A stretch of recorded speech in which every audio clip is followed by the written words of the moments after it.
Así que bueno, vamos a comenzar con una pequeña presentación, como siempre agradeciendo nuevamente a Maisis, Elsevier, SAP y Cerner, quienes son los que nos van a presentar la experiencia el día de hoy. Nosotros somos la Red Centroamericana de Informática en Salud, una iniciativa de centroamericanos que estamos trabajando desde hace 7 años en el sector de las tecnologías digitales aplicadas a la salud, con la intención básicamente de apoyar las estrategias nacionales de salud digital y generar espacios de intercambio de experiencias y buenas prácticas, que por supuesto, es uno de esos espacios. El alcance de nuestra red, pues somos una red no centroamericana, aunque nos llamemos centroamericanos, realmente somos una red americana de salud digital. Me atrevo a decir, modestia aparte, la red más importante de salud digital en este momento, la más importante en activo al menos. Y estamos participando básicamente en todas las actividades de las redes más importantes a nivel mundial en materia de salud digital. Y nuestros objetivos pues se basan en 3 líneas estratégicas: el de fortalecer la gobernanza de salud digital, formar recursos humanos en salud digital y generar espacios de intercambio, difusión y conocimiento. ¿Cómo estamos al día de hoy? Pues estamos que arde el panorama de la pandemia, como sabemos. Más de 4 millones y medio de casos confirmados a nivel mundial, más de 306,000 muertes y 188 países o regiones afectados. Esto es datos consultados el día de hoy en el dashboard de Johns Hopkins University. América Latina también está incrementando, la mayoría de países en una curva bastante impresionante de aceleración de casos, sobre todo en Centroamérica hemos tenido un repunte importante, lo cual ha llevado a ir extremando medidas por parte de los gobiernos. En el caso del gobierno de Guatemala, ayer prácticamente restringió la movilización a 4 horas diarias, y así cada uno de los países creo que ha ido tomando medidas más extremas. Obviamente esto en un estira y encoge con el tema económico, ¿no? Sin más preámbulos, para dejar tiempo a nuestros panelistas, queremos introducirlos. Juan Pablo Hurtado es gerente de producto para la industria de la salud en Compunet y tiene más de 15 años de experiencia en el desarrollo de soluciones especializadas para el mundo de SAP, que cabe decir que es uno de los software más importantes a nivel mundial junto con Microsoft y otros. Y tiene experiencia de implementación en más de 60 países. Daniela Naranjo Caicedo, que ya tuvimos el placer de estar con ella en otro webinar. Ella es Product Sales Manager para Latinoamérica. Ella es ingeniera electrónica con una maestría en ingeniería biomédica y en gestión de proyectos.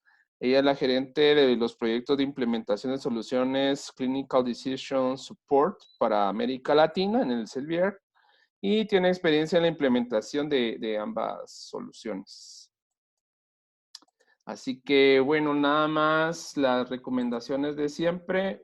Por favor, tratemos de mantener cerrados nuestros micrófonos para darle el espacio a los panelistas, no distraerlos, porque de repente que nos aparecen ladridos, llantos y de todo, y nos asustan un poco, así que tratemos de mantener cerrado nuestro micro, también nuestro video. Yo sé que nos gusta vernos, pero por favor tratemos de mantener esto cerrado. La metodología, hacer preguntas, siempre el chat, vamos a ir recolectando las preguntas para poderlas plantear a nuestros panelistas al final de este evento. Y también vamos a estar copiando en el chat la encuesta de valoración de este webinar para que ustedes ahí se desquiten de nosotros y nos digan si les gustó, no les gustó, qué otros temas quieren escuchar. Y por supuesto, nos confirmen su nombre bien clarito para poderles mandar luego su certificado de participación. Así que sin más que decir, les dejo el espacio a Juan Pablo. Daniela, nuevamente agradeciendo la presencia el día de hoy. Bueno, no, muchísimas gracias, Daniel, y pues a Recaínza por abrirnos este espacio. Yo mismo me declaro culpable si de pronto oyen un poco de ruido de fondo. Esta es como la nueva vida que tenemos con las cuarentenas y el aislamiento social. Es un poco un reto eh, cuando estás con toda una dinámica familiar. En mi caso tengo un bebé de 6 meses. Bueno, y todos tenemos algo. Ya hasta hoy tuve que aprender a cortarme el pelo en casa y son de esas cosas que, bueno, yo creo que hay que aprenderlas a asumir con un poquito de humor y de optimismo, porque es parte de ese proceso de aprender a progresar y de una vida nueva que tenemos que asumir y retos muy interesantes. Y eso precisamente es como lo que yo quería venir a hablarles el día de hoy. Quería compartirles de una iniciativa que para mí es muy, muy, muy importante profesionalmente, pero también de manera personal. Y es el proyecto de respuesta rápida de COVID-19, el cual es una iniciativa que ha venido liderando Compuned, pero que no hubiera sido posible de ninguna manera sin la unión de muchas experiencias y de muchas voluntades. Y es por eso que venimos de la mano de Elsevier, de SAP, de Cerner, uniéndonos todos y algunos otros partners que ahorita mencionaré, para poner todo el trabajo que venimos haciendo desde hace muchos años al servicio de una situación un poco compleja que está viviendo pues la región y el mundo. Y básicamente esto surgió porque hace más o menos un mes, un colega mío y yo nos sentamos a dilucidar lo que se venía encima para la región y si estaba preparada. Y nosotros, dentro de nuestra línea de trabajo, sentimos la necesidad de que había que hacer algo al respecto. De allí decidimos que teníamos que hacerlo desde obviamente lo que conocíamos, desde lo que sabíamos y empezamos a ver en dónde era que podíamos causar el mayor impacto. Y ahí fuimos a una situación creo que conocida por todos los que están aquí en este webinar y es la escasez o la problemática de quedarnos sin capacidad de atención frente a una lluvia de pacientes que continuamente llegan a nuestras salas de urgencia, a nuestras unidades de cuidados intensivos y de hospitalización.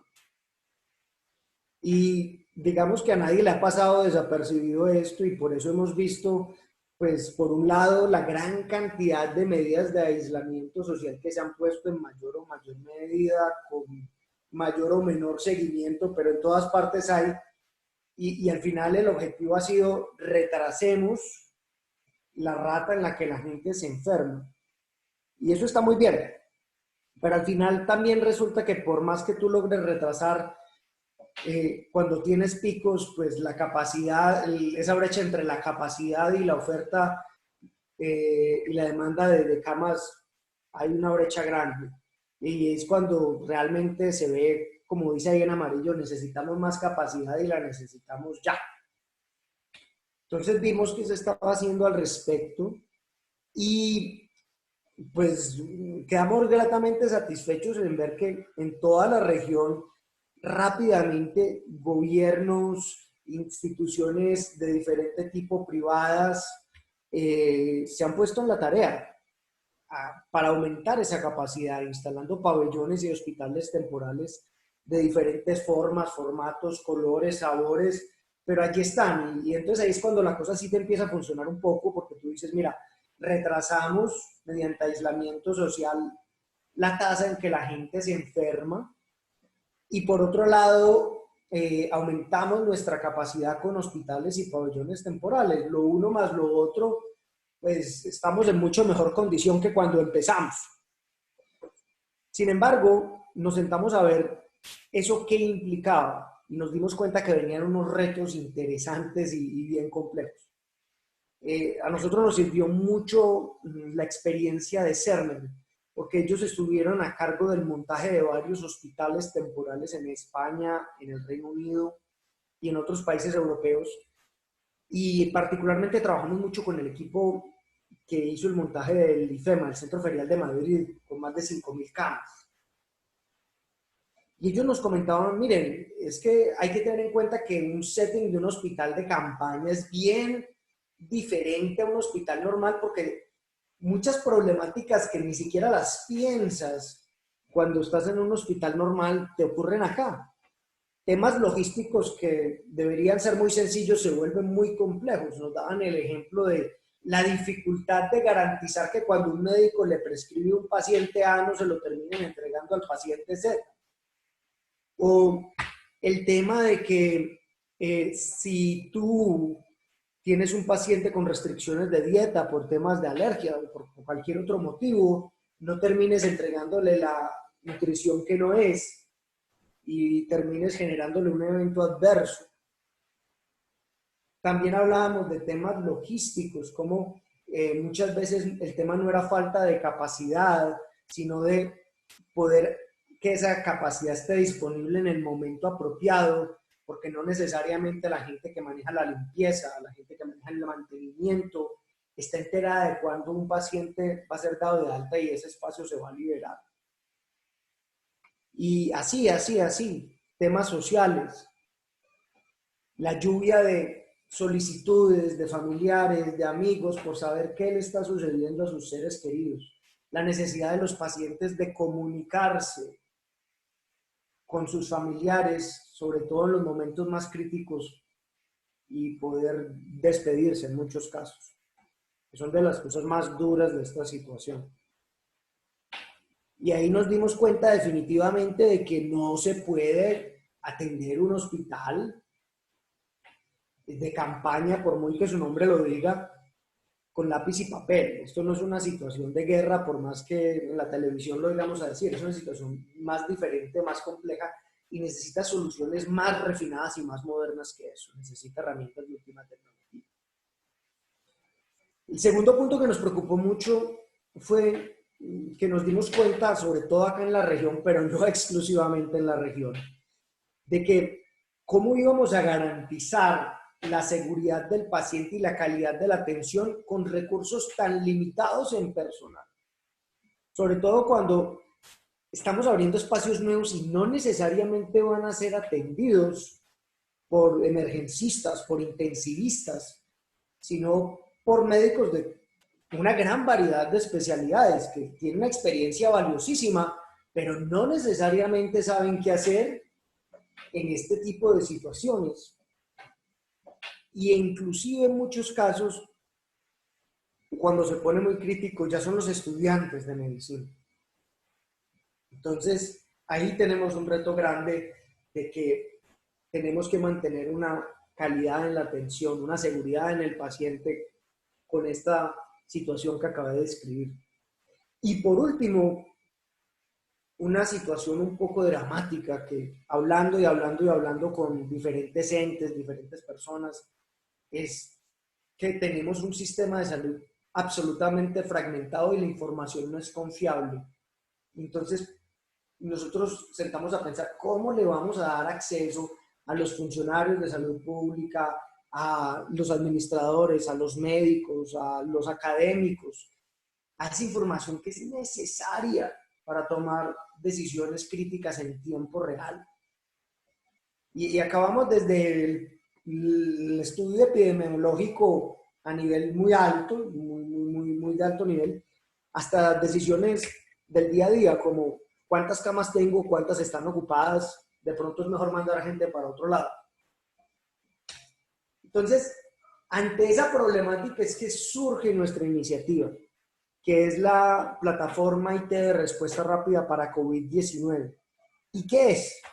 Tomamos las tecnologías que venimos trabajando desde hace muchos años. Nosotros iniciamos en el mundo de la salud hace más de una década con la Fundación Valle del Lili, en el cual hicimos un proyecto muy bello y pudimos, a través de la vertical de salud de SAP, automatizar todos sus procesos a nivel clínico, de gestión, financieros, logísticos, en una solución de 360 grados. Y esta es una tecnología que se ha implantado en hospitales en todo el mundo, pero acá hicimos un paquete especializado para atender la problemática que les acabo de describir anteriormente, en hospitales y pabellones temporales de COVID-19 y condiciones relacionadas. Y eso tenía que ser con unas características muy específicas, porque no iba a ser el sistema que instalamos en todas partes. Entonces, primero, teníamos que tener un paquete completamente preconstruido y sin proyecto de implementación. Aquí no hay tiempo de nada, estamos en una emergencia. Tienes que estar listo para desplegar y usar.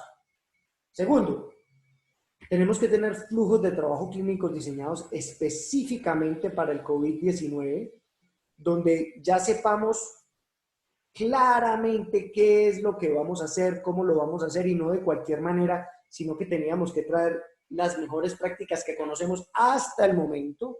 Y cuando digo hasta el momento es porque esto es un trabajo evolutivo. Aquí vamos descubriendo cosas nuevas todos los días y vamos metiendo cosas nuevas todos los días, pero eso siempre va a ir allí y específicamente allí. Tercero, tiene que ser una solución basada en la nube. Y aquí es donde encontramos un socio bien interesante que nos ayuda en muchos casos, que es Amazon Web Services. ¿Para qué? Para garantizar que podemos hacer un despliegue inmediato y sin pedirle a las instituciones que monten su propia infraestructura, que tiene no solo un gran costo, sino un esfuerzo técnico y un tiempo grande que cuesta hacer esos montajes. Y por último, un modelo de instalación y entrenamiento completamente remotos. Son ambientes de aislamiento que pueden estar en cualquier lugar de América Latina y no tenemos el tiempo de montar un proyecto tradicional como el que creo que pueden haber conocido muchos de ustedes, grandes desplazamientos de gente, grandes movimientos de personas, muchos meses. Aquí no contamos con ese lujo. Entonces, esa solución tiene un alcance completo, pero simplificado, de un ciclo de un paciente que te va de principio a fin, desde su admisión hasta su dada de alta. Entonces ahí tenemos temas como las urgencias, la hospitalización y la UCI, la documentación clínica, prescripción clínica y farmacia, órdenes clínicas, soporte a la decisión clínica, que ahorita Daniela nos va a mostrar un poquito cómo hicimos eso y es bien interesante. Pero aquí es de un modelo supremamente ágil y supremamente en el foco de atender pacientes con COVID y condiciones relacionadas. Entonces, si bien podemos desde un principio hasta un fin atender a ese paciente, el sistema va a contar solo exactamente con lo que necesite. Entonces acá no vamos a tener temas ni de cirugías, ni de ginecobstetricia, de oncología. Bueno, esos temas que montaríamos en un hospital común y corriente, acá no los vamos a tener, y eso es a propósito para permitir que todo el mundo tenga ese foco y podamos implementarlo de una manera rápida y el conocimiento pueda ser también absorbido de manera rápida por el personal que va a operar. De igual manera, tenemos un ciclo logístico y administrativo complementario, donde tenemos la gestión de las admisiones. Ahí tenemos un ciclo para clasificar a los pacientes muy eficientemente y seguir a los pacientes con COVID. Gestión de materiales inventarios, aquí tiene que ver todo lo que son medicamentos, insumos, consumibles, dispositivos, desde que entran a nuestra bodega hasta que son utilizados. Hay algo bien interesante, aquí estamos utilizando una solución de talla mundial que es SAP, que tiene un control absolutamente maravilloso de este proceso de los inventarios. Y eso nos permite a nosotros, ¿qué? Tener una cadena de custodia absoluta en un ciclo cerrado y con eso garantizamos la seguridad del paciente y el eficiente uso de los pocos recursos que tenemos. Vamos resolviendo esas preguntas que nos hacíamos en la parte 1. Igualmente, la gestión de activos y mantenimiento, que es uno de los puntos fuertes de SAP y que lo hacen empresas tan grandes como Toyota. Y acá, en un hospital, y sobre todo en un hospital de campaña, el mantenimiento es vital. Yo tengo que asegurarme de que todos esos elementos que voy a utilizar para prestar mi servicio estén en operación plena. Pero más allá del mantenimiento en la manera tradicional, como nosotros lo vemos, en un ambiente hospitalario va más allá, en el tema de preparación, limpieza y desinfección de espacios y camas. Y ese es uno de los temas que más duro le pega a la eficiencia de un hospital, porque ahí es donde nos ocurren las cosas, donde tengo pacientes en un pasillo esperando y por otro lado tengo camas vacías, pero no puedo asignarlas porque esos procesos no están armonizados y no se hablan. Aquí nosotros queremos llevar estos temas que son mejores prácticas, casi como en un equipo de Fórmula 1, que cuando el médico dé de alta al paciente y este salga, chequen rápidamente a la gente del mantenimiento, de la limpieza, de la desinfección, nos preparen todo y tengamos lo más pronto lista la cama para el paciente que sigue. Y por eso tenemos también, como aparece acá, todo un modelo de gestión de camas muy eficiente. Entonces, ahí yo creo que empezamos a darle forma a esa primera pregunta que hicimos. Dijimos, ¿cómo vamos a asegurarnos de que ese hospital esté atendido correctamente, de que la documentación esté, de que le hagamos un seguimiento apropiado a los pacientes, a los medicamentos, a las camas, a los espacios, a las admisiones? Pero por el otro lado teníamos ese planteamiento número 2, y es cómo vamos a ayudarle a los médicos y a ese personal asistencial a hacer su trabajo. Y aquí es donde la invaluable experiencia del Sevier viene a jugar un papel. Y yo les mencioné ahorita de los especialistas y demás, pero yo diría que inclusive para los especialistas del ramo, esto es supremamente importante porque es que el conocimiento del COVID es muy reciente y está cambiando día a día. Entonces es aquí que el Sevier, con sus herramientas de apoyo a la decisión clínica, que han sido integradas completamente a nuestra solución, viene a jugar un papel fundamental. Entonces no les voy a decir más, yo lo que voy a dejar es que Daniela les muestre cómo esto está integrado dentro de la solución. Gracias, Juan. Voy a compartir la pantalla entonces. Me confirman. Si tú me puedes confirmar si la estás viendo. Ya. Sí se ve. Listo, perfecto. Sí, el Sevier como partner en este proyecto que ha planteado Compunet funciona, digamos, su aporte a este proyecto está enfocado principalmente en dar contenido y recursos que permitan que todos los médicos y los profesionales que van a estar utilizando esta plataforma puedan tomar decisiones basadas en evidencia. Y tal como lo dice Juan, es muy importante contar con estos recursos porque hay mucha información que no conocemos todavía de la condición y que va a estar apareciendo paulatinamente. Para los que estuvieron de pronto en la presentación anterior, esto va a sonar bastante familiar. Hay dos soluciones que estamos integrando al proyecto de respuesta rápida y son los order sets y los planes de cuidado. Para recordar un poco el concepto de order sets, un order set es la lista de las órdenes que yo típicamente debería contemplar para atender a un paciente. Me ayuda a tener una aproximación diagnóstica, pero también me apoya en el tratamiento de aquellos pacientes que voy a recibir con sospecha de COVID, ¿cierto? Para yo determinar cuáles laboratorios debo realizarle, por ejemplo, cómo confirmar el diagnóstico y verificar la severidad de la condición, pero también me trae los medicamentos, los líquidos y los elementos de oxígeno que yo debería utilizar para darle un tratamiento adecuado a ese paciente. Como están saliendo tantas recomendaciones día tras día, todas estas órdenes tienen un soporte de evidencia y tienen unas recomendaciones adicionales que les mostraré más adelante. Adicional a esto tenemos los planes de cuidado. Los planes de cuidado son la lista de intervenciones y objetivos que el equipo interdisciplinar que cuida al paciente debe plantearse para poder obtener resultados y recuperar exitosamente a ese paciente. Desde una perspectiva de enfermería, los planes de cuidado se utilizan desde la formación y es, digamos, la base y el pilar de cómo maneja el ciclo de cuidado la enfermera. La enfermera realiza una serie de valoraciones, por ejemplo, a partir de esas valoraciones detecta unos diagnósticos de enfermería o unos problemas que el paciente tiene, plantea unos objetivos a partir de esos problemas y realiza unas intervenciones que resuelven esos problemas. Posteriormente evalúa qué tan efectivas fueron esas intervenciones y continúa su ciclo de atención. Esto usualmente las enfermedades lo hacen mecánicamente, pero a veces estas intervenciones no se están registrando adecuadamente, sino que la documentación queda muchas veces en la cabeza de la enfermera.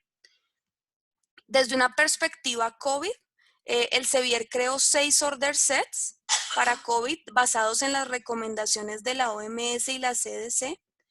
Y estos order sets además fueron localizados utilizando el Consenso Nacional Colombiano que realizó la Asociación Colombiana de Infectología y que ha sido bastante apreciado en toda la región porque no solamente da recomendaciones generales, sino recomendaciones específicas para poblaciones especiales, como son la pediátrica, la neonatológica, también la inmunosuprimida, entre otras. Entonces, el contenido lo hemos desarrollado, el de los order sets, y adicionalmente, como ven acá, le asociamos algunos resúmenes de evidencia y los puntos de buena práctica que están tanto en la Asociación Colombiana, pues que recomienda la Asociación Colombiana de Infectología, como aquellos que recomiendan la CDC y la OMS. En este ejemplo que ven acá, se indica que según la evidencia, si se sospecha infección también por influenza, o se tiene evidencia de la existencia de la influenza, se indica el uso de oseltamivir, pero solamente se indica en caso de que haya influenza porque el oseltamivir hasta ahora no ha tenido resultados comprobados para el coronavirus. En cuanto a los planes de cuidado, los títulos que tenemos disponibles para COVID son los que encuentran aquí. Fiebre, ansiedad, aislamiento social, náusea y vómito, síndrome de dificultad respiratoria para neonatos, ventilación mecánica, que aquí dice en proceso de traducción, pero ya lo tenemos en español, disnea, y también tenemos para las complicaciones asociadas a COVID un plan para neumonía, para sepsis y para síndrome de distrés respiratorio agudo. En el caso de estos, como lo vamos a ver en los videos a continuación, son planes multiproblema, es decir, me muestra todas las potenciales dificultades que puede presentar un paciente con estos diagnósticos. Voy a proceder entonces a mostrarles cómo se ve esto y cómo funciona dentro del sistema de respuesta rápida. Cuando el médico ingresa a la sección de order sets, ve una serie de order sets que están propuestos y si ya se ha activado alguno lo ve en esta sección que dice asignados. La interfaz acá se ve en inglés, pero también la tenemos en español. Y al ingresar a uno de esos order sets, va a poder tener en una sola lista todas las órdenes que él debería contemplar para la atención de ese paciente. Las órdenes de un order set no son solamente el ítem, es decir, no es, por ejemplo, solo acetaminofén, sino que es acetaminofén con toda la indicación completa que se recomienda para esta condición. Entonces yo voy a tener el acetaminofén en su presentación, ya sea intravenosa u oral, con la dosis recomendada y con la frecuencia y recomendaciones asociadas a esa orden. Yo puedo seleccionar entonces de manera sencilla las órdenes relevantes para mi paciente y al hacer clic en firmar, que está acá en la parte inferior, no se alcanza a ver ahí, pero hay un botón de firma, se puede directamente enviar las órdenes que se seleccionaron para procesamiento. El order set, como les había mencionado, tiene también evidencia asociada. Entonces, desde el order set directamente, yo puedo acceder a través de este botón de información a otros resúmenes de evidencia y su soporte bibliográfico. Acá, por ejemplo, se ve cuál es la recomendación de antibiótico, que también la tenemos, por ejemplo, en el order set de COVID. Entonces, cuáles son los antibióticos terapéuticos, tanto de vía oral como parenteral, que se están utilizando y cómo se deben utilizar unos u otros. Digamos, es principalmente la vista de order set. Ahora les voy a mostrar de forma rápida el de planes de cuidado y que es muy similar en cuanto a interfaz y permite hacer de una forma muy rápida la documentación y el seguimiento del paciente. Entonces, cuando yo tengo un paciente, y quiero seleccionar el plan adecuado, lo primero que hace el sistema es sugerirme aquellos que son adecuados para este paciente. Cuando yo selecciono aquel plan que es relevante, vamos a hacer de cuenta en este video que no está enfocado a COVID, sino es un ejemplo anterior, tenemos aneurisma aórtico. Yo puedo ver todos los problemas que se han asociado a aneurisma aórtico y seleccionar aquellos que son relevantes para mi paciente. Si dentro de mis valoraciones como enfermera yo considero que la hemorragia y la perfusión tisular, por ejemplo, son problemas que están activos en mi paciente y que debo afrontar, selecciono desde aquí estos dos y asociado a esos problemas va a estar el objetivo y las intervenciones. En el ejemplo de aquí se muestra cómo se selecciona hemorragia, cómo está ahí el objetivo y cómo está también el plan de intervención. Yo puedo hacer toda la documentación del plan directamente desde aquí. Voy a adelantarme un poco para ser más rápida. Y una vez tengo documentado el plan de mi paciente para mi turno, puedo tener una vista en forma de reporte o de dashboard, de tablero de control, que me permite mostrarle a la enfermera que va a seguir después de mi turno toda la documentación que hice. Acá en la tabla de forma detallada y en esta vista de reporte que se va a abrir a continuación, ay perdón, que se me pasó para acá, era aquí. Y en esta vista de reporte, Dios santo, discúlpenme, qué pena. Aquí. Veo cuál es el progreso general del paciente, en este caso este paciente ha empeorado. Puedo ver cuál es el progreso de cada objetivo y también la documentación que se ha hecho para las intervenciones. Para este paciente ejemplo, esta que está en azul se documentó, esta que se ve grisácea es porque no se documentó en este turno en particular. Y así puedo entonces controlar el progreso de mi paciente, documentar todo lo que hago como enfermera, al igual que otras profesiones que cuidan este paciente, y hacerle un seguimiento detallado al cuidado y al mejoramiento del paciente desde una perspectiva interdisciplinar. Esos son los dos productos que tenemos en este momento asociados al proyecto. Le devuelvo entonces la palabra a Juan Pablo para que termine de contarles de qué se trata. Perfecto, muchas gracias, Daniela. Con Sí, gusto. yo digo que una de las cosas más importantes es, y cuando nosotros nos planteamos es, ¿por qué le íbamos a decir a una institución que en algunos casos ya tienen su propio software de historia clínica que esto tiene algún valor? Y yo creo que es acá, en las ayudas de apoyo a la decisión clínica, donde ya tienes un proceso entre toda esta actividades, toda esta logística, toda esta ejecución del actuar clínico, se ve soportado por la evidencia, donde ya ese beneficio se ve claro, inclusive en este tipo de instituciones, porque esto sí de verdad te va a traer una manera diferente de hacer las cosas ante un ambiente tan incierto. Para mí, por ejemplo, cuando lo pude visualizar mucho fue, nosotros la próxima semana, de hecho, estamos comenzando proyecto con una institución que se acercó a nosotros, que es el Hospital Santa Teresa, de un municipio muy pequeño acá en Colombia que se llama Pácora, en el eje cafetero.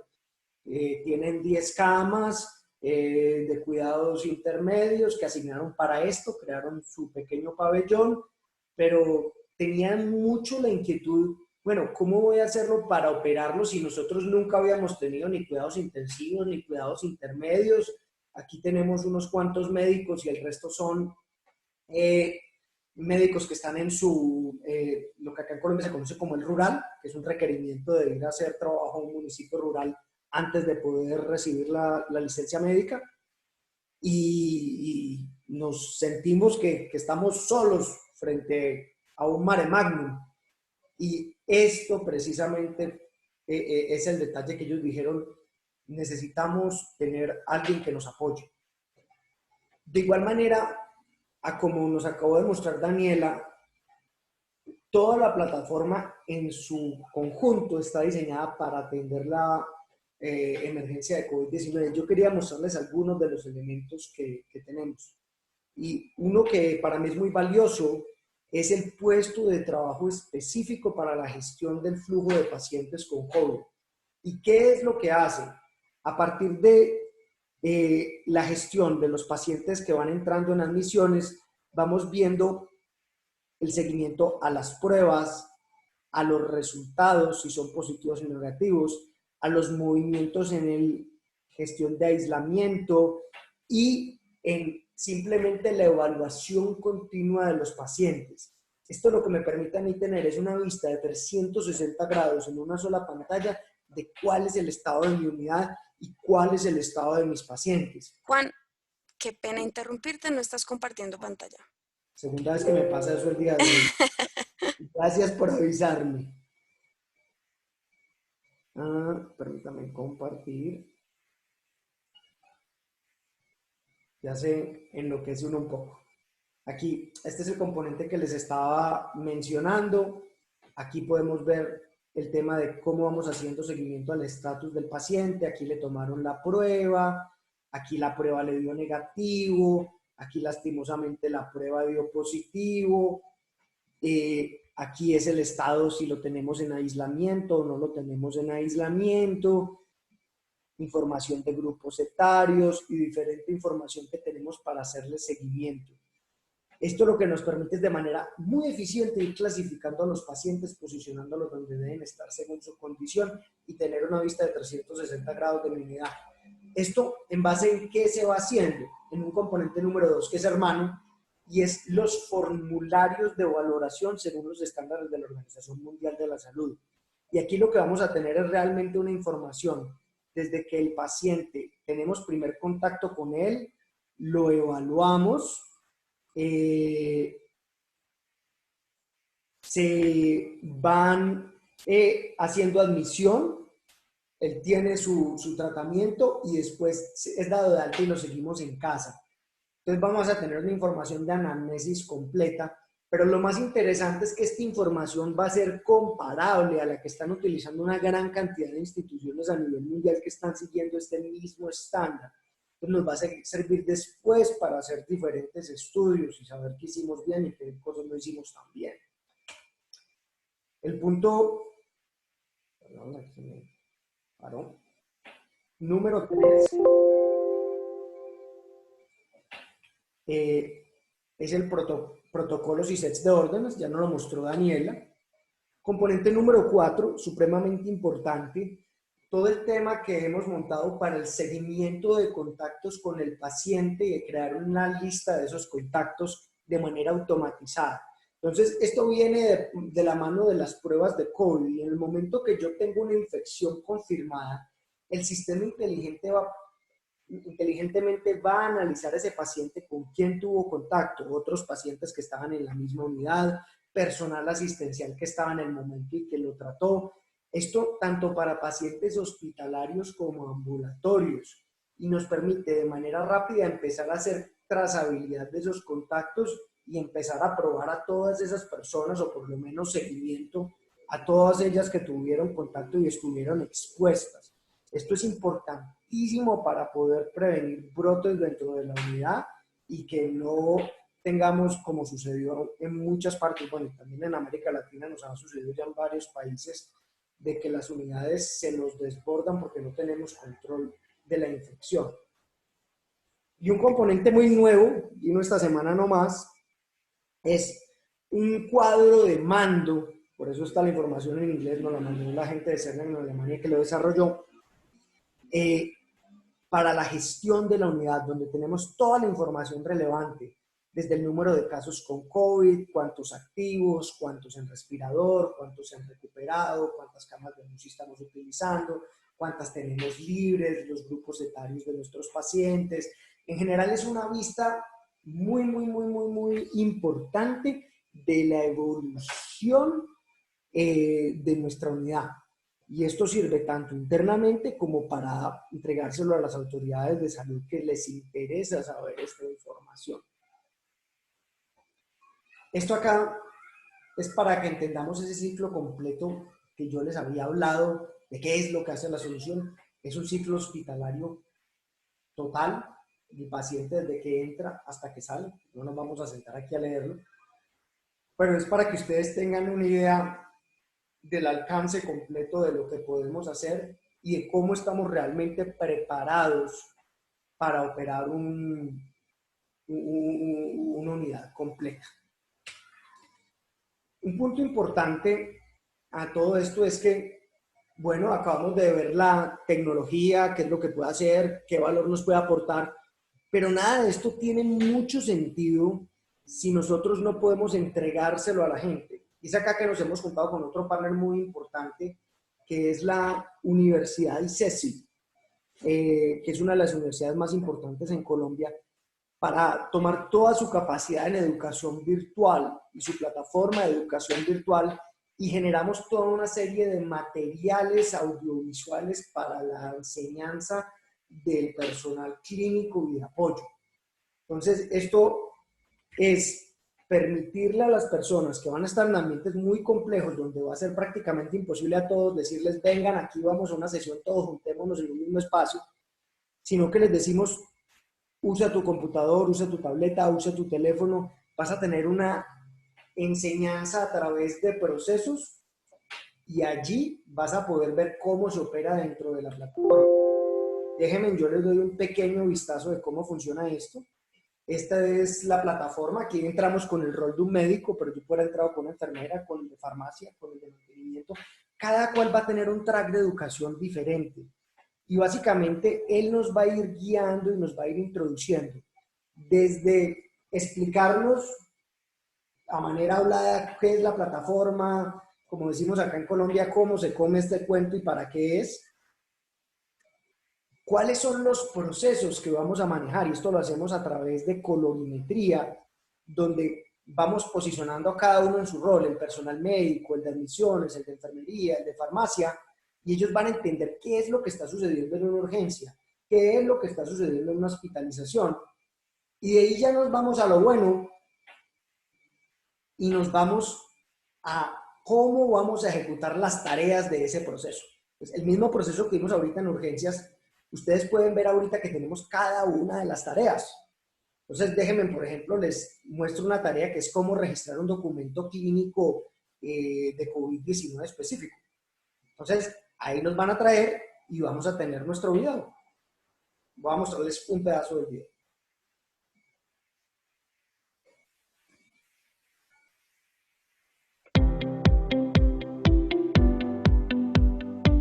¿Tiene audio el video? Perdón. Para iniciar, se ingresa en la barra de búsqueda la transacción NWP1 y se presiona Enter. Mediante esta transacción, se ingresa el puesto de trabajo hospitalización y se hace clic sobre la vista Consulta. Si el paciente no se encuentra hospitalizado, se ingresa el puesto de trabajo Urgencias y se hace clic sobre la vista Consulta. En la disposición del puesto de trabajo se selecciona el paciente y se hace clic sobre el pulsador Registro COVID-19. En la pestaña Evaluación se identifican los síntomas por medio de un check en las casillas pertinentes y algunos signos vitales como la temperatura, frecuencia respiratoria y saturación de oxígeno. Al guardar estos datos, se podrán visualizar en la funcionalidad de signos vitales del paciente. Si se desean adicionar otros síntomas, esto se hace por medio del campo de texto del mismo nombre. Se identifica la fecha de inicio de síntomas y de manera automática el sistema calcula el número de días de estos síntomas. En la estructura Conclusión COVID-19 se registra si el paciente tiene confirmado diagnóstico, si este es sospechoso o no sospechoso y la fecha correspondiente. Al seleccionar la casilla Confirmado se activa la estructura de admisión para indicar si se admite o no el paciente en la institución. Si el paciente fue confirmado en otra institución, se marca con un check la casilla Otro hospital y se indica el nombre de ese hospital en el campo de texto. En caso de seleccionar la casilla Sí bajo la estructura Admisión, se activa una nueva estructura llamada Acciones, como también dos pestañas más en el PMD, Admisión y Alta. La estructura Acciones cuenta con 3 campos: Prueba realizada, Aislamiento y Otros. En esta estructura es posible registrar. Me disculpan por temas de tiempo, no vamos a ver todo el video, pero lo que yo quería ilustrarles acá es que llevamos a las personas paso a paso. De igual manera, nosotros les vamos a entregar la documentación complementaria, donde ese mismo proceso que están viendo, pueden leerlo, pueden ver más detalle y todo esto van a poder practicarlo en un sistema de pruebas donde todo van a poder probarlo. Entonces, es de esta manera que los estudiantes, el personal, va a ir rápidamente absorbiendo este conocimiento. De igual manera, gestionamos todo tipo de procesos y subprocesos. Así que, por ejemplo, vemos el subproceso de gestión de medicamentos, que es bien complejo. Él tiene su explicación de cómo esto va fluyendo y tenemos las tareas diferentes. Por cuestión de tiempo no voy a entrar a más videos, pero sí les voy a ilustrar que igual yo entro a una tarea y yo tengo una descripción perfecta. La idea aquí es que todo el mundo sepa en todo momento qué hacer y cómo hacerlo. Como esto es simplificado, nosotros tenemos los tiempos más o menos calculados. El rol más largo, que es el de los médicos, que es el que estamos viendo ahorita, se demora alrededor de 2 horas y media en recorrerlo todo de principio a fin. De esta manera, esto es muy acotado y es factible para personal que sabemos que ya está en labores poder tomar el tiempo y aprenderlo. Ahora, esto entendemos que es difícil decirle a una persona, ten tú y aprende solo. No lo hacemos de esta manera. Nosotros tenemos un modelo de aprendizaje híbrido. Entonces, acá estamos viendo un calendario, es un sistema de prueba que no tenemos, pero va a haber una programación donde va a poder asistir a videoconferencias, así como estamos nosotros, y trabajar con tutores expertos que les solucionan dudas, que les permiten ganar confianza y profundizar conocimiento en algunos de los temas. Y finalmente, ¿a qué nos vamos? A un sistema de evaluación, donde el médico va a poder medir si ha absorbido ese conocimiento y la institución va a poder determinar si está preparado el médico para empezar a trabajar. Entonces, este es nuestro modelo en e-learning y lo consideramos una pieza fundamental, porque eso es lo que nos permite hacer lo que les voy a mostrar acá. Y es que podemos hacer el despliegue de una plataforma completa para un pabellón de COVID en tan solo 10 días. ¿Esto por qué? Porque la plataforma ya viene lista y configurada. Nosotros solo necesitamos desplegar una máquina virtual, cargar unos datos maestros mínimos como los usuarios y los inventarios, y de ahí podemos comenzar. Y de ahí ya pasamos a un proceso de verificación de la plataforma, donde les mostramos todos estos procesos de principio a fin, y en paralelo la capacitación de todos estos usuarios. Entonces, dependiendo del compromiso de la institución, estos 8 días pueden ser más o inclusive pueden ser menos, pero aspiracionalmente decimos que es muy razonable decir que esto se puede montar en 10 días. Entonces, ya para cerrar aquí, pasamos a las preguntas que puedan tener. Yo les digo por qué este proyecto es importante. Es importante porque traemos a los hospitales de la región que lo estén requiriendo con sus operaciones temporales para COVID, puestos de trabajo diseñados específicamente con flujos para el tratamiento de la información, que te incluye la recolección de datos según estándares de la OMS y ayuda para hacer seguimiento a todo este proceso de qué sucede con los pacientes, cómo tratarlos, hacer el seguimiento de contactos, que son cosas que actualmente en las plataformas que tenemos generalmente no se cuenta con ellas. Segundo, porque vamos a entregarle a los profesionales sistemas de apoyo a la decisión clínica dentro del sistema en el que van a estar haciendo su trabajo del día a día. Entonces, ayudamos a agilizar ese trabajo de los médicos y a garantizar la calidad en la atención. Tercero, y este es un tema que no lo mencioné anteriormente, y es que todo este trabajo que estamos haciendo dentro de la plataforma, vamos a estarlo haciendo con codificación según estándares internacionales y nacionales según el país. Entonces, vas a tener tus diagnósticos en CIE-10, por ejemplo, en Colombia vamos a tener los procedimientos en el estándar CUPS, en México vamos a tener la información necesaria para las guías de la NOM 024, y la idea es que tengas una información que, a pesar de que nosotros no vamos a hacerlo todo porque es un tema acotado y temporal, sí lo vas a poder utilizar para procesos después de análisis dentro del contexto que aplica nacionalmente. Procesos simplificados, pero de ciclo completo. No me canso en decir esto te va a permitir operar y sobrepasar esas problemáticas que traen estos hospitales de campaña.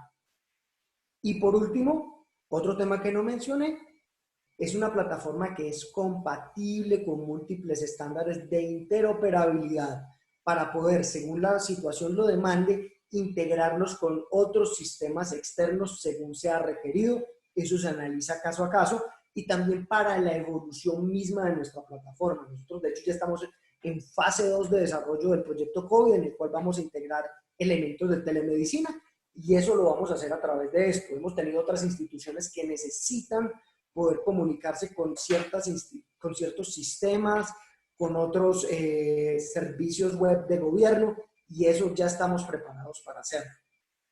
Entonces, Es así que les digo, este es nuestro proyecto, les agradezco por el espacio para presentarlo y pues con mucho gusto aquí estamos para atender preguntas y ahondar conocimiento en cualquier área que les parezca de relevancia. Muchas gracias, Juan Pablo.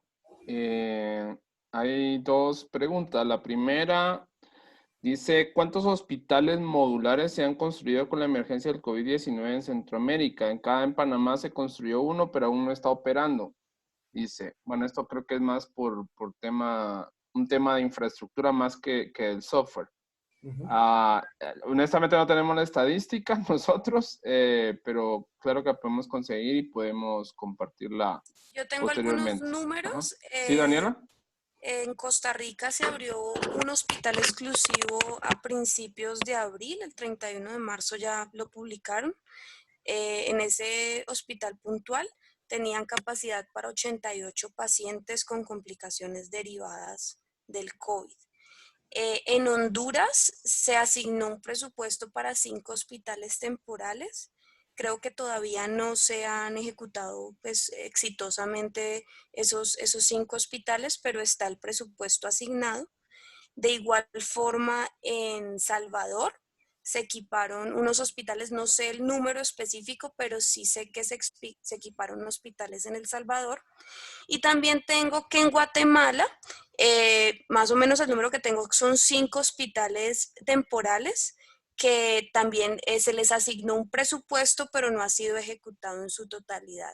Algunos de los inconvenientes principales son la obtención de los implementos. Ustedes saben que hay una gran escasez tanto de equipos de protección como de ventiladores y en otros casos es porque probablemente no se ha hecho adecuadamente todo el proceso de implementación o no se ha visto la necesidad completa de realizarlo. Esos son algunos números por encima, creo que podemos profundizar posteriormente. Gracias, Daniela. Realmente un as bajo la manga. Bueno, luego dice Pedro de México, dice en México se han construido mínimo 10 hospitales modulares. Creo que las manifestaciones en adultos de pacientes con COVID-19 son muy dirigidas. Se requiere de algo más amigable. ¿Qué dice? ¿Qué pasa con pulsoxímetros, con Bluetooth, imágenes de radios X, tags, cuenta de ventiladores y requerimientos? Bueno, es hospitales solo de COVID o de varios problemas, dice. No sé si quieren comentar. O varias cosas al mismo tiempo. Bueno, en el tema de toda la interconexión con todos este tipo de sistemas, ahí era donde iba mi último punto de interoperabilidad. El sistema viene listo para ser integrado con todo este tipo de sistemas. LIS, RIS, PACS, sistemas de signos vitales, todo eso ya viene contemplado dentro de las capacidades de la plataforma. Ahora, dentro de cada proyecto se debe determinar cuáles son esos sistemas con los que podemos y debemos integrarnos y la situación va dando que tiene sentido. Nosotros en este momento consideramos de vital importancia el seguimiento mucho en el tema de dispositivos a pacientes que estamos teniendo que enviar en la casa. Y eso porque hemos visto iniciativas muy prometedoras en el cual se está haciendo seguimiento con oxímetros a pacientes que están diagnosticados COVID en modalidad de telemedicina. Nosotros ahorita nos estamos haciendo un partnership muy interesante con una empresa italiana que se llama Enduo, que hace seguimiento a todos los pacientes de home care, por ejemplo, de Linde Praxair en Italia. Tienen mucha experiencia en esto y esos son elementos que ahorita vamos a implementar en fase 2 en nuestra plataforma.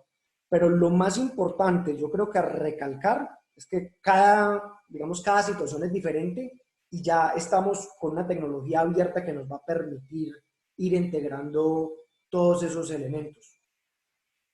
El otro pregunta que vi ahí... Bueno, acá yo la tengo anotada. Dice, ¿qué pasa con la información de todos estos pacientes con el sistema de salud del país? No tiene ni siquiera expediente electrónico implementado. Bueno, contesto como la última subpregunta que teníamos acá, que si es solo hospitales de COVID o de varios problemas. Ah, sí, claro. Tenemos entendido que generalmente tú no solo tienes COVID, precisamente las personas que más terminan hospitalizadas con COVID es porque tienen otras problemáticas subyacentes. Y por eso hemos sido muy claros de que esto, aunque es bien enfocado, es para el COVID y condiciones relacionadas. A donde ya no nos vamos, digamos, la plataforma obviamente tiene la capacidad de hacerlo porque eso es lo que montamos en proyectos normales, pero como alcance de esta iniciativa es a temas completamente no relacionados. O sea, ya hablamos, por ejemplo, no te va a montar una unidad de ginecobstetricia dentro de este modelo. Ya en un despliegue full de la plataforma, como lo hacemos normalmente en tantas otras instituciones, pues sí puedes tenerlo todo, pero ahorita nuestro foco es COVID y condiciones relacionadas. Perdón, ¿puedo comentar? Sí, claro. Bueno, es que es bien importante hablar de, yo no estoy hablando de comorbilidades, estoy hablando de hospitales COVID y pisos COVID, si es que no es todo el hospital, porque es bien importante, el diagnóstico base va a ser COVID. Que tenga comorbilidades o no las tenga es otra cosa. Pero no, perdona la verdad, no puedo mezclar peras y manzanas porque en este caso, COVID, el riesgo de contagio a otros pacientes más del hospital es un riesgo enorme. Entonces, hay hospitales exclusivamente para COVID, hospitales que están manejando todo lo que son cirugías de urgencia, manejo de urgencia, se está haciendo el diferimiento de padecimientos no urgentes precisamente por la condición actual de la pandemia. Me interesa mucho también mencionar que es un aislamiento físico, no es social. El aislamiento es físico, no social. O sea, socialmente estamos comunicados. Nosotros damos mejor la terminología, si me permiten decirlo, es aislamiento físico, no social. Y cuando tenemos las áreas de COVID, es porque el que entra a la sala de COVID tiene que tener una precaución total de entrada y de salida para él, su familia, para los demás y para todo el mundo. Entonces, si el paciente con COVID tiene hipertensión, tiene EPOC, tiene obesidad, tiene diabetes, eso va agregado. Pero lo más relevante es COVID. Y ahí es donde sí aislamos, tenemos que profundizar en ese punto. Nosotros tenemos también un factor de geolocalización para los contactos de los pacientes y ahorita estamos centralizados por la misma urgencia de la pandemia. Es que la necesidad, bueno, en caso de las pruebas, ver qué tipo de prueba es la que se está utilizando para la confiabilidad, para las fases de salida, serán otras.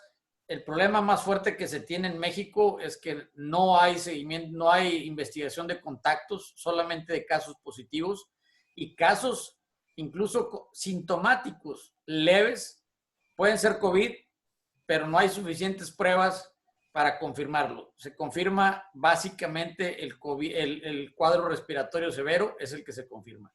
Y lo que se está haciendo es asociándose con unidades privadas.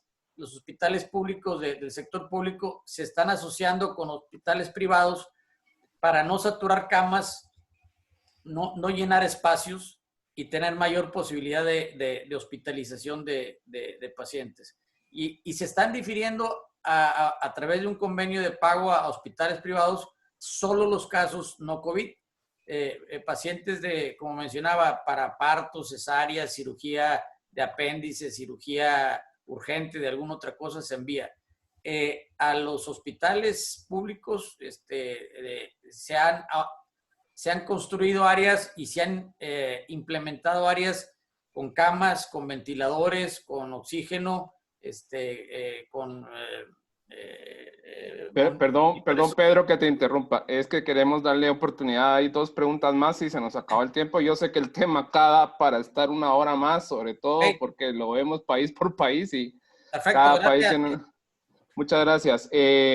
La otra pregunta es, ¿qué pasa con la información de todos estos pacientes con el sistema de salud del país? No tiene ni siquiera expediente electrónico implementado. Y de una vez te tiro por ahí la otra, Juanpa, que dice que si esto tiene integración con ISH, que me explican que es la línea de salud de SAP.